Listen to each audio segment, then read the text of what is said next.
ईश्वर उवाच देवि साधु महाभागे महाभाग्यप्रदायकं सर्वैश्वर्यकरं पुण्यं सर्वपापप्रणाशनं सर्वदारिद्र्यशमनं श्रवणात् भुक्तिमुक्तिदं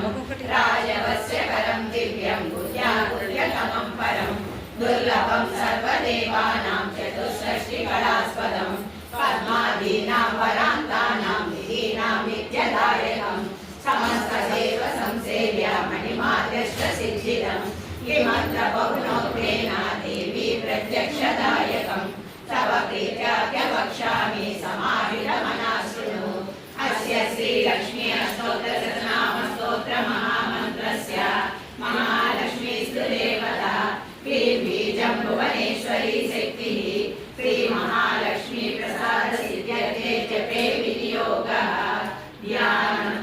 वन्दे पद्मकरं प्रसन्नवदनां सौभाग्यदां भाग्यदां हस्ताभ्यामभयप्रदां मणिगणैर्नानाविधैर्भूषितां भक्ताभीष्टबलप्रदां हरिहरब्रह्मादिसेवितां पार्श्वे पङ्कजशङ्खपद्मनिर्विघ्नां सदा शक्तिभिः सरसिजनयने सरोजहस्ते धवलतरां शुभकलमायशोभे भगवती हरिवल्लभे मनोज्ञे त्रिभुवन भूतिकरि प्रसीद मह्यम्।